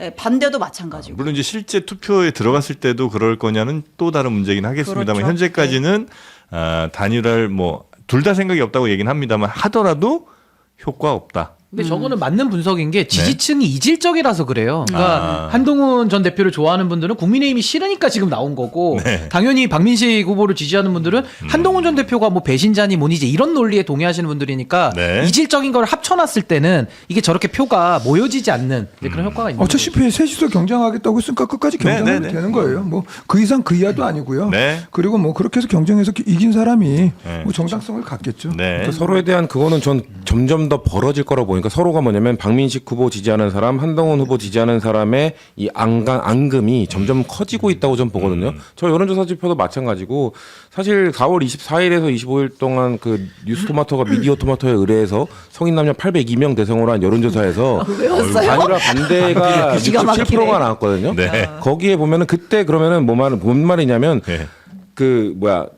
우리 하정우 후보를 지지하는 사람 말고 네. 박민식 후보를 지지하는 사람들도 단일화 반대하는 사람들이 있었던 거예요. 그만큼 그때도 이미 앙금이 있었는데 점점 선거운동하면서 이게 점점 커지고 있는 겁니다. 네. 3대 대결로 끝날 겁니다. 네, 여기도 이제 굉장히 갈등이 커지고 있는 것 같고 또 평택. 수도권 볼게요. 네. 일단 그 큰 틀에서 영남 같은 경우에는 이제 국민의힘 후보 정해지면서 약간 좀 격차가 줄어드는 모양새였다면 수도권 특히 서울은 오히려 오차범위 바깥으로 좀 벌어지는 모양새입니다. 역시 SBS가 실시한 서울시장 여론조사 결과 2월달 조사에서는 두 번 다 오차범위 안으로 붙었는데 네. 이번에는 정원호 41, 오세훈 34 오차범위 바깥으로 격차가 벌어졌습니다. 격차가 네, 많이 근데 이거 조사가 네. 2월달과 나왔네요. 지금 4월달 격차가 너무 크거든요. 그 사이에는 더 많이 벌어졌었죠. 그리고 지금 좁혀드는 추세인 거고 한 가지 여론조사 기관권만 이제 아하. 파악을 했기 때문에 그런 건데 다양한 조사들을 봤었을 때는 네. 서울시 같은 경우 격차가 줄어들고 있는 겁니다. 아. 그래서 2월달 심지어 1월달 갔을 때는 네. 오차범위 안에서 오세훈 후보가 이기는 조사들도 있습니다. 그래서 이제 국민의힘이 제대로 못해가지고 많이 벌어졌다가 후보가 단일화되면서 지금 좁혀들고 있는 추세다. 그래프가 라가. 이렇게 왔다? 예, 그게 맞습니다. 이게 너무 이게 갭차가 너무 커요. 3개월이잖아요, 거의. 그래서 오히려 지금 현재는 갭이 줄어들고 있다는 게 판단이시고요. 그리고 또 다른 지역들 한번 가볼까요? 평택 볼까요? 네. 네, 평택 김용남 28.8, 유이동 22.5, 조국 22.2가 나왔습니다. 여기 뭐 3강 구도라고 봐야 할까요? 김용남, 조국, 아니면 1강 유이동. 2중이라고 봐야 할까요? 네. 상당이죠. 뭐 여기 뭐 30% 넘는 후보가 없는데. 그리고 여기는 뭐 특히 이제 김재현 후보까지 나왔기 때문에 뭐 조국 후보는 네. 뭐 단일화해주고 양보해주기를 원하는데 여기서 이제 그 이광재 후보가 이제 이쪽으로 가려다가 얼굴이 붙여서 못 가겠다고 다른 데로 갔잖아요. 이 말은 민주당에서도 어떻게 보면 김용남 후보하고 조국하고 똑같이 같이 접점이 없는 이제 대립되는 각을 굉장히 많이 가졌던 후보였기 때문에 결국엔 여기도 다자대결로 끝까지 가는 네. 게 맞다라고 봅니다. 민주당 이야기 한번 좀 들어볼까요? 뭐 김영남 후보 잘하고 계시고요. 네. 뭐 일단 저희는 단일화도 늘 고려를 해야 되지만 네. 뭔가 단일화 없이도 갈 거를 다 감안하고 해야 됩니다. 왜냐면 언제 갑자기 황교안 후보 계속 유의미한 지지율이 나오고 있거든요. 네. 황교안 후보가 갑자기 드롭하는 날이 올 수도 있어요. 저는 황교안 후보 완주할 거라고 봅니다만 정치라는 게 모르는 거 아닙니까? 만약에 황교안 후보가 드롭해서 뭔가 보수가 단일화됐을 때는 우리도 뭔가 대책을 마련하긴 해야 되거든요. 그렇기 때문에 저는 김영남 후보가 그냥 다자구도에서 단일화 없이도 승리할 수 있다고 봅니다만 네. 그런 예외의 상황, 황교안 후보가 정말 우리가 예측하지 못하는 일이 벌어졌을 때 그때를 대비했을 때는 언제든 단일화도 할 수 있다라는 가능성 정도는 열어두고 선거운동 해야 된다고 봅니다. 그래요? 근데 저는- 김영남 후보가 네. 다만 잘하고 계신 거는 네. 공격 안 하겠다라고 하시는 게 전 그래서 그 단일화도 염두에 두고 굳이 네거티브를 하지 않고 굳이 평택을 분들에게 지금 평택이 시끌벅적해졌잖아요. 시끌벅적해졌을 때 싸우는 모습이 아니라 나는 평택을 위해 뭐 하겠다는 거에 메시지를 집중하겠다고 하는 게 매우 잘하고 계신 거라고 보기 때문에 후보 되신 이후로 조금씩 올라오고 있거든요. 더 올라올 거라고 봅니다. 근데 저는 단일화 관련해서 생각이 좀 다른 게 결국에는 지금 여기도 부산 북구갑하고 좀 유사한 형태가 지금 나오고 있거든요. 물론 이제 김재현 후보와 황교안 후보를 빼고 말하면 이제 3자 구도가 되는 건데 네. 이게 단일화가 쉽지 않은 게 유이동 후보와 황교안 후보도 아까 우리 그래프 봤잖아요. 네. 안 섞이는 지지층인 거예요. 그러니까 여기도 만약에 둘이 단일화를 섞어 놓으면 표가 또 빠져나가는 게 더 클 겁니다. 그러니까 마이너스 단일화가 될 가능성이 높기 때문에 단일화를 저는 못 한다고 보는 거고 결국은 뭐 단일화를 하더라도 중도 표심을 김용남 후보가 중도 확장성이 좀 좋은 후보기 때문에 오히려 흡수할 수가 있다. 그래서 저는 앞으로 한 5일에서 10일 조금 더 지켜는 봐야겠습니다만 이제 민주당의 김용남 후보가 조금 더 중도 싸움에서 우위를 가지고 나간다면 네. 전 평택을도 단일화 이슈와 무관하게 좀 민주당이 단독으로 승리하는 그런 기회가 전 열려 있다라는 생각이 들고 무엇보다도 조국 대표와의 관계는 조국 대표는 문재인 정부에서 민정수석을 지냈고 검찰 개혁에 대해서도 한번 했던 분인데 네. 여전히 또 검찰 개혁을 들고 나와서 선거를 치르고 있기 때문에 그러면 이재명 정부가 가고자 하는 그런 실용의 노선과 과거의 어떤 이념과 진영으로 점철되어 있는 이런 정치의 과거 모델과의 명확한 차이가 있는 거거든요. 거기에 대해서도 민주당의 변화된 민주당, 그러니까 이재명 정부와 결이 같은 그 민주당을 지금 김용남 후보가 상징하고 있기 때문에 전 그런 차원에서는 충분히 저는 중도의 소구력이 강한 후보다라는 네. 점에서 강점이 있다고 봅니다. 전 짧게 말씀드리면 조국 후보 같은 경우는 어떻게 보면 민주당 정권 붕괴의 이제 한 축을 담당했고 실제로 법적 판단을 통해서 유죄를 받았었는데 지금 조국 후보가 이번에 당선이 되면 초선이냐 재선이냐의 논쟁이 있잖아요.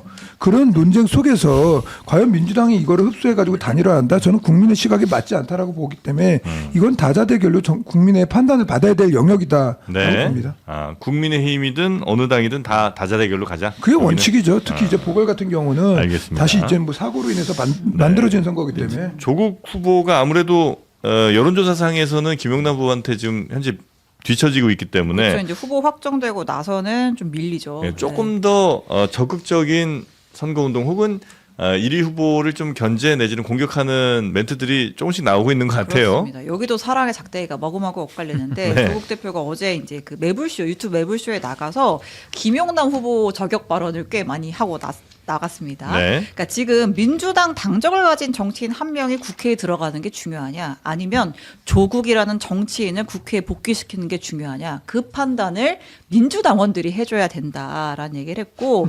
내가 김용남보다 훨씬 더 민주당의 개혁 노선에 부합하는 후보다.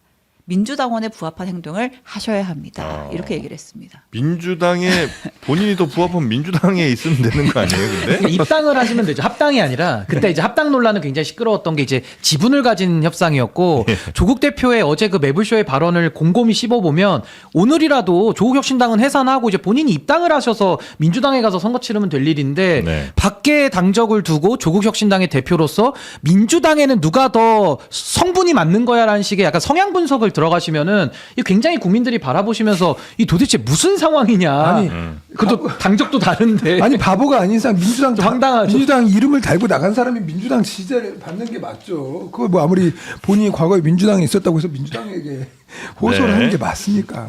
뭐 북구에서 한동훈 후보가 지지를 받고 있는 것과 비슷한 거죠. 그러니까 갑자기 근데- 조국 편을 드신다고요? 아니요, 비틀은 게 아니라 지금 그 표현이 북구에서는 그 설명이 논리적으로 맞지 않는다는 말씀이 드리는 거고. 네. 저는 조국 대표가 정무적으로 지금 전략을 잘못 짜고 있는 것 같아요. 일단 처음에 무공천하라고 주장했던 것, 그리고 김영남 후보가 막 하마평이 나오니까 신장식 의원이 갑자기 과거 행적, 과거 발언 갖고 공격한 점, 그거부터가 지금 엇박자가 나는 거. 민주당을 지지하는 분들이 이런 발언 때문에 지지를 안 하는 거거든요. 네. 오히려 그러니까 갑자기 민주당 지지자들 향한 지금 구애의 메시지를 던지는 건데 이미 첫 발짝 두 발짝이 지금 잘못 나가기 때문에 지금 이미 스텝이 꼬였습니다. 그래서 지금 이런 식으로 전략을 짜시는 게 저는 안 될 거라고 보기 때문에 이미 김영남 후보는 상승세고 저는 네. 이게 더 올라갈 거라고 보기 때문에 조국 혁신당 입장에서는 답답할 겁니다. 아니 그리고 저는 이런 행태를 좀 보면 굉장히 조급해 보이잖아요. 그러니까 이제 조국 혁신당이라는 당명이지만 굉장히 좀 조급해 보일 뿐만 아니라 이건 혁신이 아니라 완전히 흥신이거든요. 흥신소처럼 누구 뒤만 캐고 다니면서 마치 스토킹을 하는 거랑 되게 유사해 보여요. 그러니까 과거 발언들 뭐 아니, 그러니까 이렇게 과거에 대한 하는 거? 검증도 전 충분히 할 수 있다고 보는데 어느 정도 언급하고 서로 해명하면 넘어가고 이제 평택의 미래, 대한민국 정치에 대한 어떤 미래 비전들을 이야기를 하셔야 될 시점이 이제 왔는데 여전히 과거 나무위키 무슨 뭐 발언 찾듯이 다 찾아가지고 이거 해명해라 저거 해명을 하는데 뭐 내용도 그거예요. 뭐 조국 일가 아니 조국이 무슨 정점이냐 이거는 어떻게 해석하느냐에 따라서 정치적으로 충분히 정경심 그 배우자가 유죄 판결문이 나와 있기 때문에 어떤 표현이든지 간에 정치적으로 다 소화할 수 있는 건데 마치 한동훈 후보가 뭐 사직구장이야 사직이야 이거 가지고 말씨름하는 것과 같은 느낌을 준단 말이에요. 그러니까 저는 뭐 전략을 잘못한 것도 맞고 너무 조급한데 이건 혁신이 아니라 정말 흥신소 같은 태도를 보이고 있어서 전 이렇게 정치하는 것은 특히 삼지대 정당에서 보일 네. 그런 모습은 아니다. 그런 생각이 듭니다. 제3정당으로 국민들이 어쨌든 두 자릿수의 의석을 만들어줬고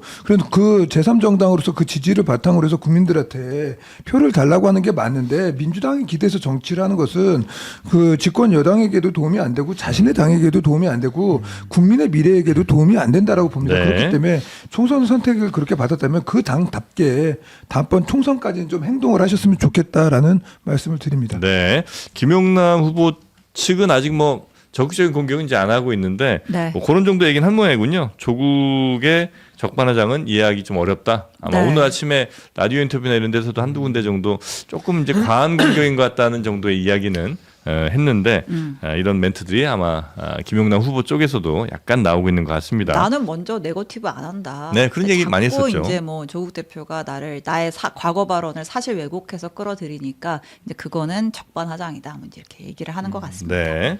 근데 그 말은 진짜 좀 재밌긴 하네요. 그러니까 민주당이 지금 너무 개혁에 실패했다 혹은 개혁이 기대했던 것만큼 안 나오고 있다. 우리 조국 혁신당이 더 혁신적으로 더 개혁적으로 가겠다. 그러니 조국을 선택해달라. 이게 아니고 가장 민주당원에 부합하는 행동을 해야 되니까 나를 좀 뽑아달라. 제가 귀에 들어왔던 건 그 포인트였어요. 그러니까 이거는 이제 민주당원에게 하는 호소라고 전 들었거든요. 예. 네. 근데 그것도 말이 안 맞는 게 더 선명성 경쟁을 과도하게 하겠다라는 취지거든요. 조국 대표의 말씀은. 근데 대통령께서도 그때 검찰개혁 안 나올 때 트위터에 이런 말씀 쓰였어요. 너무 선명성 경쟁 지나치게 하면 안 된다라는 말씀을 이미 하신 바가 있는데 조국 네. 대표는 이재명 정부의 성공을 말하면서 내가 국회 안에 들어가면 더 선명성 경쟁을 할 거야. 이거는 더 선명야당 역할을 열심히 하겠다라는 뜻인데 어떻게 이걸 가지고서 민주당의 성향에 누가 더 부합하냐라는 거를 동시에 말할 수 있는지 저는 네. 선명성 경쟁 더 열심히 하시면 이재명 정부 더 어려워진다고 보거든요. 그러니까 그런 것들은 국민들께서 이미 다 판단을 하시기 때문에 네네네. 차라리 지금 평택으로 뭐 교통공약 갖고 나왔어요. 그럼 교통공약에 대해서 어떻게 평택을 바꿔나가겠다라는 거를 구체적으로 얘기하는 게 더 본인에게도 도움이 되지. 네. 자꾸 과거 발언만 캐고 다녀가지고는 저는 정말 국민들이 심판을 하실 것 같습니다. 저는 네네네. 공감하고 반도체 발언이나 좀 하셨으면 좋겠어요. 네. 자, 그리고 네, 그 민주당이 추진 중인 조작기소 특검에 대해서 어제 네. 청와대가 입장을 밝혔죠. 이제 홍익표 정무수석이 이제 기자회견 열어서 대통령의 입장을 대신 전했는데요. 일단 이번 국정조사를 통해서 윤석열 정권 정치검찰이 자행한 불법 행위는 제대로 드러났다. 다만 이 특검을 추진하는 시기나 절차에 대해서는 수기가 필요하다라는 입장 밝혔습니다. 들어볼게요. 구체적 시기나 절차 등에 대해서는 여당인 민주당이 국민적 의견 수렴과 수기 과정을 거쳐서 판단해 달라고 대통령께서 말씀하셨습니다. 시기 혹은 그 이제 구체적인 내용들에 대해서 당내 여러 가지 의견들도 있고 그래서 그 의견들이 어떻게 있는지를 저희들이 좀 판단을 하면서 내부적인 논의 같은 것들을 좀 진행을 좀 할 생각이. 여러분들이 필요하다고 생각하는 그런 법안 하나가 여기서 이 고생을 하면서 뛰고 있는 이 동지들을 다 버릴 셈이 아니라면 앞으로 신중해달라고. 네, 그 특검법이 대통령실 판단에는 이번 지방선거에도 좀 부담을 주는 것 같다. 아마 이 정도의 정무적 판단을 한 거 아닌가 생각이 좀 듭니다. 김부겸 후보가 말하고 있잖아요. 이러다 동지들 다 죽어 이렇게 얘기를 한 거죠. 네, 그래서 아마 지선 이후로 이뤄질 가능성이 좀 높아 보이는 상황인 거죠. 저는 근데 타이밍도 문제고 전 내용도 문제라고 보는데 타이밍은 정말 악수이고요. 네. 그러니까 왜 약간 대통령 이상한 사람 만드는 느낌이에요. 오히려. 예, 그러니까 왜냐면 저는 그 국정조사를 통해서 상당히 많은 조작 증거들이 드러났고 그런 공소 취소로 가는 거는 자연스러운 흐름입니다. 근데 이거를 굳이 특검에게 그 공소 취소 권한까지 준다? 이거는 국민들로 하여금 그리고 야당으로 하여금 비판 포인트를 너무 딱 주는 거예요. 그러니까 이 특검을 임명하는 사람이 대통령인데 대통령이 임명한 특검이 그 공소취소 권한까지 갖는다? 이건 안 되죠. 그러니까 저는 특검이 해야 되는 거는 국정조사를 통해서 드러난 조작 기소 행위에 대해서 정말 유죄 판단을 이끌어내면 됩니다. 그러면 사법부가 이 검찰들 진짜 조작 기소했고 유죄입니다라고 판결을 내려주면 네. 자연스럽게 공천 취소로 기각으로 갈 겁니다. 근데 그거를 굳이 이렇게 긁어부스럼 하듯 만들어내는 것 자체가 타이밍도 별로고 굳이 선거에도 악재고 아까 김부겸 후보 정말 저것도 애들로 말씀하신 거거든요. 네. 속으로는 불탈 겁니다. 와, 나 떨어뜨리려고 작정했나?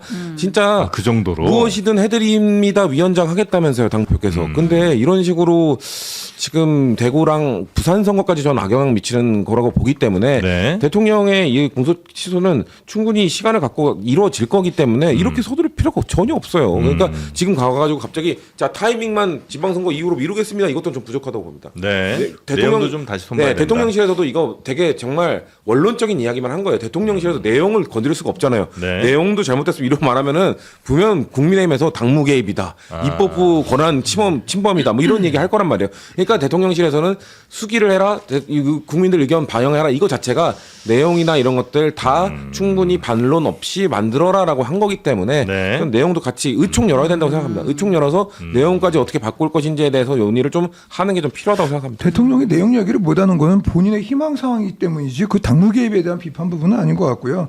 제일 중요한 것은 위헌적인 문제인 거죠.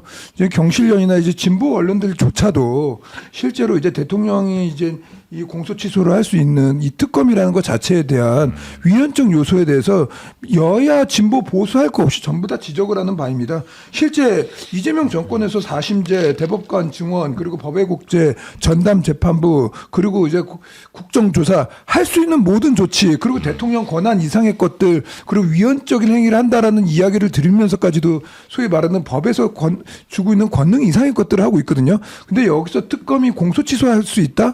그리고 그런 특검을 초안을 만들어낸다? 이런 이야기가 집권 여당 내에서 나왔다는 것 자체도 저는 상상할 수 없는 일이고 이게 대통령의 의지가 반영된 거라고 보세요? 대통령의 의지가 반영되지 않은 집권 여당의 의지는 없다라고 봅니다. 기본적으로 네. 우리가 정무수석을 둔다는 것은 대통령의 의지와 이런 조율이 된 내용들이 나오는 것이지 집권 여당에서 대통령과 조율 없이 그리고 정무수석과 조율 없이 저렇게 이야기가 우후죽순으로 나온다면 그건 정부 여당이 아닌 거죠. 그리고 대통령이 만약 바라는 바대로 이렇게 특검법 진행한다고 하면 대통령 입장에서 정말 바라는 거면 오케이 국회가 이렇게 올렸으니까 저희는 그러면 빨리 처리하겠습니다. 이렇게 하면 되잖아요. 국회가 올리려고 그러니까 거기서 나온 핵심이 여당 내에서 나온 게 지방선거 이후로 미루자는 거예요. 이게 안 된다가 아니라 그 지방선거 이후에는 해도 되는 겁니까? 저는 그렇지 않다라고 봐요. 네. 정말 우리 헌법에서 다루고 있는 내용의 권능을 부리는 것은 네. 여당이든 야당이든 하나 행위가 아니라고 저는 봅니다. 근데 저는 뭐 기승전 대통령으로 이렇게 계속 엮는 거는 좀 부적절하다는 생각이 들고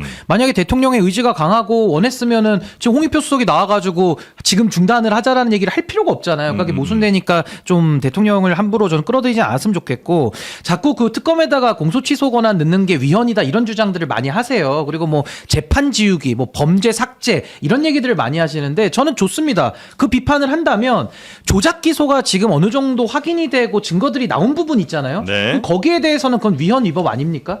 그러니까 이게 지금 왜 논의 구조가 한쪽으로 기울어져 있냐면 지금 조작 기소에 대해서 인권 침해와 정치적인 편향적인 수사가 이루어져서 피해자들이 있는 사안인데 그 피해자들을 구제하는 거에 대한 그 대안을 놓고 위헌이다라는 비판만 하고 있지. 그럼 그 피해자들이 왜 나왔냐? 윤석열 검찰에서 김건희의 죄는 덮어주고 또 상대 정적들에 대해 가지고는 칼을 휘두른 부분에 대해서 그것도 그럼 위헌 위법이라는 거는 지적이 같이 나와줘야 되는데 너무 한쪽 편향된 부분만 있다는 것은 전 문제라는 생각이 들고요. 네. 결국 특검에서 공소 취소를 하든 아니면 일반 검찰에서 공소 취소를 하든 이건 한 번은 좀 저는 겪어야 될 수밖에 없는 상황이다. 근데 다만 이걸 선거 앞두고 하다 보니까 이 굉장히 좀 문제를 크게 만든 면이 분명히 있고 이 당청 간의 조율이 이렇게 안 되나? 그러니까 무슨 말이냐면 전에도 항상 당이 앞서 나가면은 청와대에서 그렇게까지 앞서지는 마세요라고 네네네. 브레이크를 건 게 제 기억에도 한 두세 번은 되는 것 같아요. 그러니까 이 부분에 대해서는 조금 더 정무수석과 당 간에 조금의 이런 조율과 사전에 이런 중요한 문제들을 깊이 있게 정말 수기하고 숙고하는 부분들이 좀 부족한 거 아닌가. 오히려 청와대 좀 부담을 많이 당이 주고 있다. 이렇게 그러니까 지금 당이 먼저 앞서 나가고 청와대가 또 나와서 수습을 하는 이런 국면은 네네네. 별로 좋아 보이진 않죠. 짧게만 얘기하면 장특공 얘기를 잠깐 하면 장특공 가지고 대통령이 터뜨렸는데 정책실장이 검토한 바 없다 하지 않는다라고 얘기했어요. 다시 말해서 지금 현재 대통령의 이제 발언과 그리고 정책실장 그리고 대통령실 내에 있는 참모들의 의견이 조율이 전혀 되지 않는 상황이다라는 말씀을 드리고 네. 그렇기 때문에 대통령에 대한 이 의구심을 계속 제기하는 겁니다. 그러니까 당정 관계가 참 어려운 게 윤석열 정부 때처럼 완전 수직적 당정 관계로 가는 것도 문제고요. 우리 당은 지금 봤을 때는 너무 수평적이에요. 그러니까 당이 정말 자율적으로 할 수 있는 거 주다 보니까 그러니까 소통이 안 된다라는 비판도 나올 정도로 너무 수평적인 당정 관계가 지금 이루어지고 있기 때문에 청와대랑 너무 다른 얘기들이 나오고. 그러니까 너무 다르다고 하면 또 그런데 네. 잘 맞춰 나갈 때도 있지만 지금 네. 못박자가 날 때 분명히 있거든요. 네. 그런 부분은 조심해야 되고 장특공제 살짝 얘기하면 말씀하셨으니까 대통령은 문제 제기를 한 거고요. 정책 실정과 지금 집권 여당은 문제 제기에 의한 입법 과정과 이런 것들이 상당히 세밀하게 들여다볼 부분이 있기 때문에 네. 지금 정부의 입장이라거나 당의 입장이 아니라는 입장을 밝히고 있는 겁니다. 네. 대통령이 연일 SNS 통해서 장특공 추진을 계속 얘기하셨어요. 문제 제기한 게 뭐가 잘못됐습니까? 문제 제기가 아니죠. 그거를 그런 방향으로 가야 된다고 말하는 거죠. 아니요. 그 입법에 대해서 얘기한 적 없어요. 아니죠. 법안에 그 대해서 입법이 얘기한 적 아니라 없어요. 아니, 들여다보세요. 대통령의 그 말 자체가 그 울리는 내용 자체가 다르다는 거예요. 문제의식은 넌 동감하는데요? 저도 장특공 문제의식은 얘기하면 갖고 있어요. 문제의식 아니, 너무 그거 공감하는데요, 저는. 근데 법적으로 풀어내는 게 어렵다는 컨트롤이 거죠. 안 된다고 보시는 거예요? 그렇죠. 조영섭이? 아니 그러니까 다양성으로 뭐 당이든 정부든 이게 전 다양한 목소리가 아니 나오는 이게 뭐냐면 주제도 있다고 대통령의 한마디가 여당에 주는 무게감이라는 게 있고 그렇기 때문에 여당 내에서도 장특공에 대한 옹호하는 논평들이 쏟아져 내었고 그런 법안을 추진해야 된다는 논평을 민주당이 냈습니다. 민주당 정책위 의장이 안 한다고 안 했다고 안 할 거라고 했습니다. 아니 그 그러니까, 이후에 얘기죠. 말할 여론이 거 안 없습니다. 좋아진다. 그러니까 저는 아니요, 바로 얘기했어요. 바로. 장특공처럼 다양한 얘기들이 나오는 거 저는 바람직하다고 보는 거고 아까 제가 당청 관계에 좀 아쉬움을 표현한 부분은 정말 법률안을 아예 제출을 해버렸잖아요 당에서 그러니까 그런 부분들은 좀 중요한 의사결정을 할 때는 정무적인 수기가 좀 필요하다. 수기를 미리 내부적으로 네. 하고 해야 되는데 이게 좀 평면이 좀 다른 것 같습니다 장특공. 네. 저희 자. 조작기소 특검법 얘기하다가 지금 장특공까지 간 거죠. 예. 네. 근데 이제 조작기소 같은 경우에는 이제 이재명 대통령도 본인의 SNS에 본인 관련된 이제 수사에 대해서 글들을 많이 썼었잖아요. 그래서 언론사에 뭐 정정 보도나 사과를 요구하기도 하고 그리고 이번 국정조사에서도 이제 그러니까 특검의 필요성에 대한 국민적 공감대는 어느 정도 다 봤다 우리가 국정조사를 통해서 그러니까 그 공감대는 있었는데 지금 시기를 이제 지적을 좀 한 것 같아요. 네. 이제 성춘 대변인 말대로 이제 내용에서에 있어서의 여러 가지 이제 뭐 공소 취소 권한을 준다든지 뭐 1심 가기 전 재판까지 사건이면 모르겠지만 재판 중인 사건도 공소 취소를 한다든지 이건 사실 전례가 없고 위헌 논란이 있을 수 있는 부분인데 요거는 좀 이제 따져봐야 되지 않냐 이제 이런 문제 제기가 있는 거죠. 왜냐면 네. 위헌 위법한 사항을 위헌 위법으로 덮을 수는 없는 거니까 이제 이런 상황에서 또 이제 야권의 후보들이 이제 공동 대응을 하겠다라고 나섰습니다. 이거 잠깐 볼게요. 이재명 대통령의 모든 범죄 혐의를 지우려는 범죄 삭제 특검법이고 헌정 질서를 정면으로 훼손하는 중대한 법치 파괴 행위입니다. 여론에 따라 하겠다. 이것은 국민을 그 사법 내란의 공범으로 만드는 것이다. 저는 이렇게 말씀드리고 이것은 명백한 탄핵 사유에 해당한다. 워딩이 굉장히 강하게 네. 나오네요. 개혁신당의 김정철 후보 뭐 명백한 탄핵 사유에 해당한다라고까지 세게 얘기를 했고, 보시면 아시겠지만 뭐 국민의힘 개혁신당 한 목소리를 내고 있고, 이 무소속 한동훈 후보도 어제 예비후보 등록하면서 공소 취소 이루어진다면 그건 명백한 탄핵 사유다 이렇게 얘기를 했습니다. 네. 자, 야당은 이렇게 아마 힘을 모아서 이 법안에 대해서 특검에 대해서 굉장히 강하게 반대를 아마 할 것으로, 그리고 이걸 지방선거에서도 굉장히 이슈로 아마 삼을 것으로 보이고요. 자, 이렇게 이게 사실은 네. 이제 뭐 지지율에 좀 영향이 있었어요, 이 이슈가. 그런가요? 네. 그래서 이제 대통령 지지율이 사실 뭐 60% 넘어가면서 계속해서 고공행진을 했었잖아요. 근데 4월 마지막 주 조사에서 그래도 높지만 59.5%, 그러니까 8주 만에 50%대 결과가 나왔고, 예, 민주당의 지지율도 전주 대비해서 2.7%포인트가 떨어졌어요. 선거 앞두고 이게 좋은 시그널은 아니다 보니까 네. 이 특검 관련해서 너무 빠르게 성급하게 추진하지 말자 이런 공감대가 생긴 것 같습니다. 특검이 뭐 정확하게 영향을 미친 건지는 뭐 또 세밀하게 보긴 해야 되겠습니다.만 여튼 아마 영향이 있다고들 이렇게 분석이 좀 되는 것 같습니다. 네.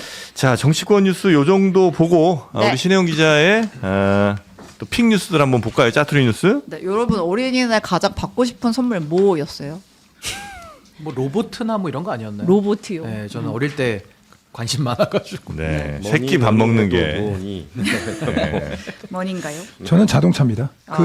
요즘 저는 이제 아기가 아주 자동차, 어린데 네. 아이하고 이제 산책을 하면은 아이가 자동차를 그렇게 좋아하더라고요. 항상 자동차 장난감을 손에 들고 있기 때문에 네. 야 이거 좀 더 수집을 해야 되겠구나라고 생각을 우리 합니다. 애한테 이제 줄. 이렇게 뒤로 밀면 이제 나가는 게 너무 신기한가 봐요. 아기가 너무 어리다 보니까 네. 지금은 자동차에 꽂혀 있다. 그리고 나들이 때도 항상 자동차를 들고 나가기 때문에 그래요. 꼭 자동차를 차를 받았으면 움직이는 거 좋겠다. 좋아한다. 네. 근데 저희도 그냥 생각했을 때 뭐 조카나 이런 친구들 보면 뭐 좋아할까? 돈이 제일 좋아하겠지 뭐 이러면서 이제 그러잖아요. 현금으로 주잖아요. 근데 어린 아이들은 그렇게 생각하지 않습니다. 초등교사 노동조합이 어린이날 맞아서 초등생 1,365명을 대상으로 실시한 어린이 인식 조사. 어린이날 가장 받고 싶은 선물은 무엇인가? 1위는 가족과 함께하는 시간이었다고 합니다. 우리가 너무 타락했네요. 네, 우리가 너무 타락했어요. 저는 아이하고 시간을 많이 보내는 가운데 자동차가 필요하다라고 했습니다. 네. 근데 또 우리만 타락한 건 아닌데 2등 매우 이것도 오차범위네요. 거의 디지털 기기, 휴대폰, 태블릿, 노트북 갖고 싶어요였고 3등이 용돈이나 상품권이었다고 합니다. 네. 근데 여행 외식에도 돈이 너무 타락했네요. 네. 죄송합니다. 여기도 3강이야, 3강. 모든 것에 죄송합니다. 애들한테 그 집안에서 가만히 같이 있는 거 원하냐고 물어보면 아닐 가능성이 매우 높다는 거죠. 가족과 함께 밖에 놀이공원에서 보내는 시간. 공원 나가는 거예요, 공원. 네, 그런 거에 아빠들 체력이 필요. 4인 가족이 놀이공원 자유이용권 하려면 20. 아니 그냥 동네 공원일 수도 있잖아요. 네.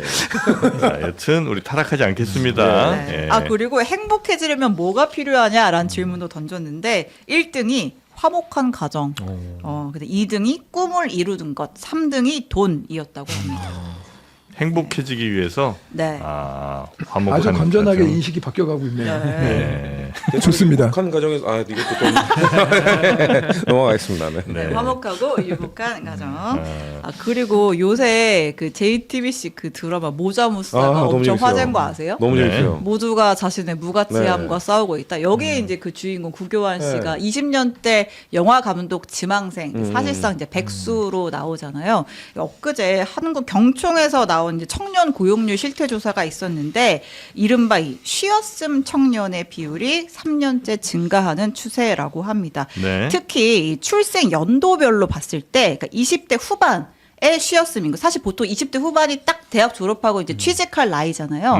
그때 쉬었음 인구가 1975년에서 79년생까지는 8만 명대였고 80년대 중반생까지만 해도 한 10만 명대 초반이었는데 요새 20대 후반, 그러니까 이제 95년생에서 99년생인 친구들의 쉬었음 청년 인구가 21만 7천 명으로 뛰었습니다. 네. 뭐 하면서 그러니까 쉬는 거예요, 근데? 갈수록 이제 이 딱 취업할 나이에 쉬는 인구가 급격하게 늘어나고 있는 거고. 뭐 하면서 쉬는 게 아니라 계속 취업 준비생으로 있는 거죠. 스펙이라던가 알바라던가. 근데 이게 제가 청년운동을 제가 되게 오랜 시간 동안 했었는데. 그렇죠. 예, 예. 네. 뭐 아무래도 그 어느 순간부터 이제 비정규직 많이 양상되고 하다 보니까 그런 문화들이 당연히 일자리를 구하기 위한 스펙 쌓기 때문에 강제심을 당한다.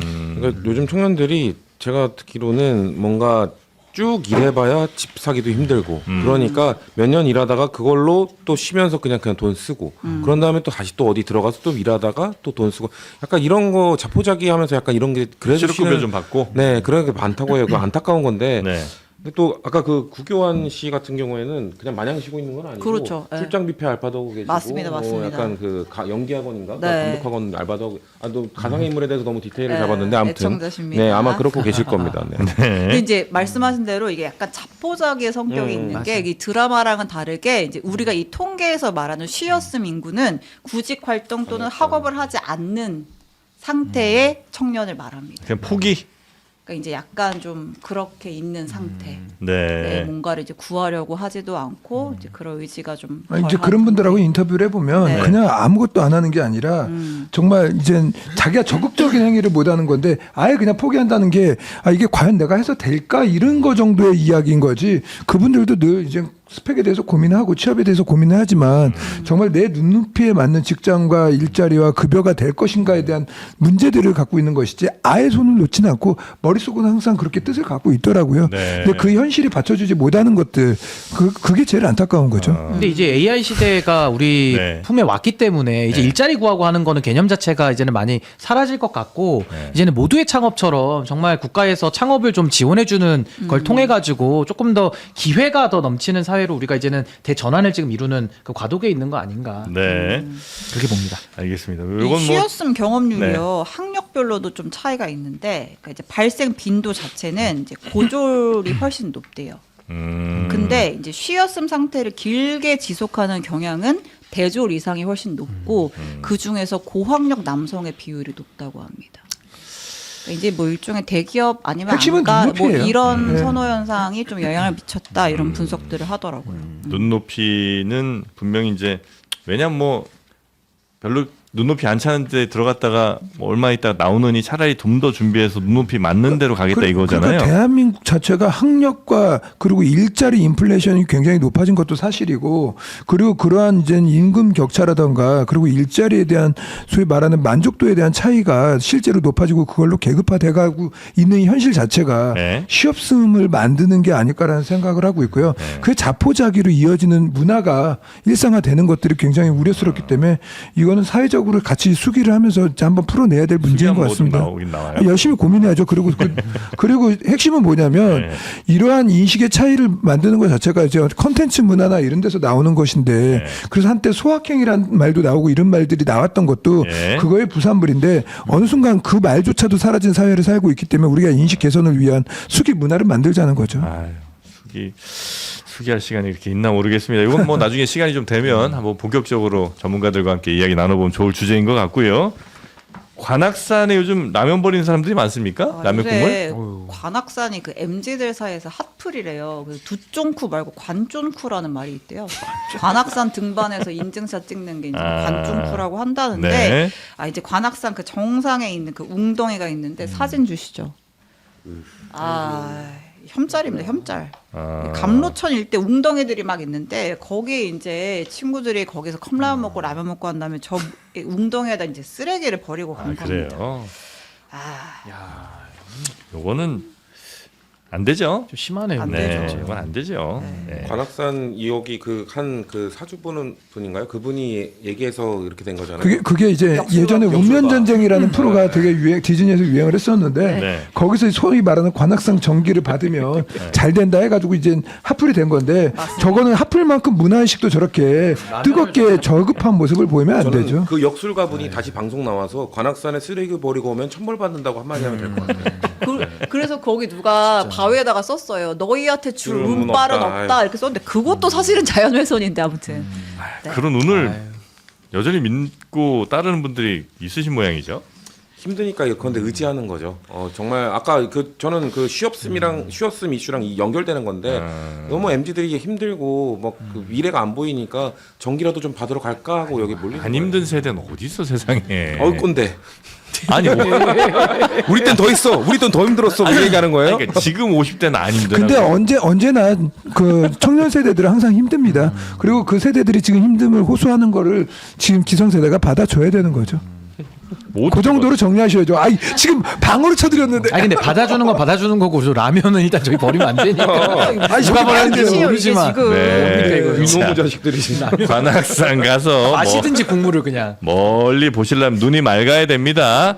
자, 비전 스타 눈 노화, 눈 건강, 눈 피로를 위한 최고의 선택 비전 스타와 함께 건강한 눈 챙기시기 바라겠습니다. 루테인, 지아잔틴, 아스타잔틴 모두 식약처 기준 최대 함량을 한 알에 꽉 채워 넣었다고 하네요. 요즘 워낙 스마트폰 많이 보시니까 눈 많이 쉽게 피로해지시고 또 눈 뻑뻑하신 분들 많잖아요. 네, 그럴 때 비전 스타로 눈 건강을 잘 좀 어릴 때부터 챙겨야 됩니다. 예, 요즘은 어릴 때부터 너무 환경이 안 좋아요. 그 눈 건강에 최악의 환경들이 계속 이어지고 있습니다. 계속 혹사시켜. 그렇게는 안 됩니다. 좀 눈 많이 쉬어주시고 그리고 비전 스타로 건강도 잘 챙겨주시면 좋겠다. 하나는 안 줍니까? 이거 드릴까요? 하나만. 아하, 이거 참 하나씩 나눠 눈이 좀 심심해 진짜. 네, 눈 심심해. 자, 요거 제가 하나씩 드릴 테니까 이렇게 드시고. 네. 앞으로 전달. 옆으로 전달하시고. 네, 고맙습니다. 하루에 네. 한 알만 드시면 되네 한 알만. 하루에 하나씩만 드시면 됩니다. 1일 캡슐. 두 알 먹는다고 좋은 거 아니에요. 네, 눈 건강. 최대 참량이기 때문에 하루 한 알. 네. 자, 눈 건강인 비전스타와 함께 하고요. 세 분 오늘 대단히 감사하고 다음 시간에 뵙도록 하겠습니다. 고맙습니다. 네, 감사합니다.